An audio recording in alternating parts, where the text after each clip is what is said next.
client purchased a beat on lease, and he came back the other day saying that someone's told him to take the song down.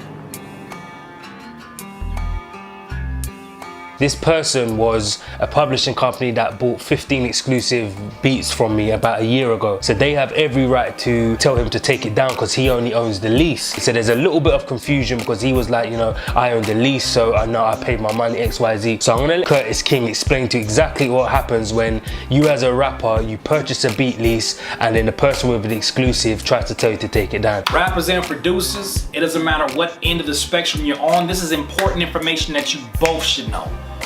What happens when a rapper leases a beat and then say a week later it gets sold exclusively? Does that mean you can't use the beat anymore? No. What that means is that you need to go back to your licensing terms and really see how long these leases are for or how long they're valid for. Most times producers will give you about a year of a lease. So basically what this means is this. You go to, booboothebeats.com, you find a beat, right?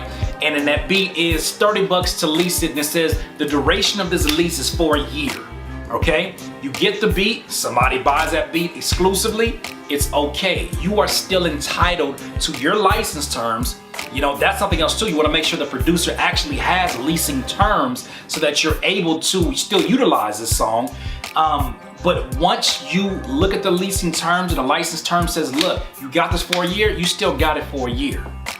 You know, I think a lot of rappers worry like, well, what happens when the other person buys it exclusively and then tries to rip me off of, off of iTunes and Apple Music and Spotify? Now, keep in mind that artist does have the right. Most times they won't do it, but that artist who buys the exclusive has the right to kick your ass off of Apple Music and all the other sites because you are hindering their particular campaign. If you have a beat that, or not a beat, but a song that you bought a beat for and it rivals theirs and it's going off, they do have the final say because now they're the exclusive owner of that. However, your leasing terms doesn't just apply to streaming websites. What it applies is to that you can still sell that within your physical copies. You can still sell it, on your Bandcamp. You can still sell it through whatever other mediums that have been allowed. Now, will it get flagged on YouTube? Yes, because somebody bought it exclusively. These are things you can't avoid. But at the end of the day, read those license terms. Don't just glance over it. Don't just look and say, well, I ain't about to sell 5,000 units, so I ain't got to even worry about that. No, look through these license terms and see if they actually have a duration of time. You are entitled to sell that for at least a year or whatever the duration of time is that. Once you know what the license terms are, you can rest assured that you're okay to sell it. You ain't got to delete it. You ain't gotta take it off the internet. If anybody come aggressively at you like, yo, you gotta take this off the internet, no, you do not.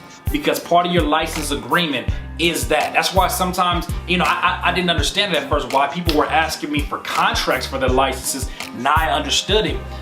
This year I started really kind of understanding why they want contracts for those, because they wanna make sure, look, buddy, if I get the track outs from this beat for $100, will I still be able to utilize this song if my album doesn't come out for 4 months and you sell that exclusive tomorrow? So they're entitled to know this type of things because they're still using their hard-earned money. Yes, they're not paying as much as the exclusive, but their money is just as good as that person buying the exclusive. This is also another conversation that may rival should you even sell exclusives, but that's a whole nother video. Once again, this is another Curspiration. Hey, doodle. If you need some more of this use, please subscribe to the channel below. Be a part of the notification gang. Hey. Shout out to all my Patreon supporters. I appreciate you so much. Patreon.com/Curtis King. Rappers and producers, I've got many rewards for you. Curtis King mattresses. That's what I feel like right now. I'm sorry, I keep doing that. I keep watching too much infomercials. Anyways, going back to the topic at hand. Rappers and producers, if you are exchanging beats and you're worried about, look man, I don't know if I want to buy this beat because what if somebody get it exclusively, or maybe you did buy your beat and somebody gets it exclusively, have no fear. Look at your license agreement. You are still entitled to a duration of time. You are still entitled to that. Now, if it doesn't exist, you want to get on the phone with that producer and see if they're cool with it. Sometimes they'll even allow you to contact the exclusive buyer and kind of negotiate something sometimes, because really one of the things that is a benefit of an exclusive buyer is that they have that exclusivity and they're anonymous in the same process. They get to do their business and not be haggled by everybody else that bought a lease. So respect their privacy. And if it does happen, look at the license terms. If there's no license terms for a duration of a year, contact that man, see if you can work something out. And there you have it, guys. If you got value from this post, give it a thumbs up. And if you like it, subscribe, leave a comment below, and I'll see you in the next video. Peace.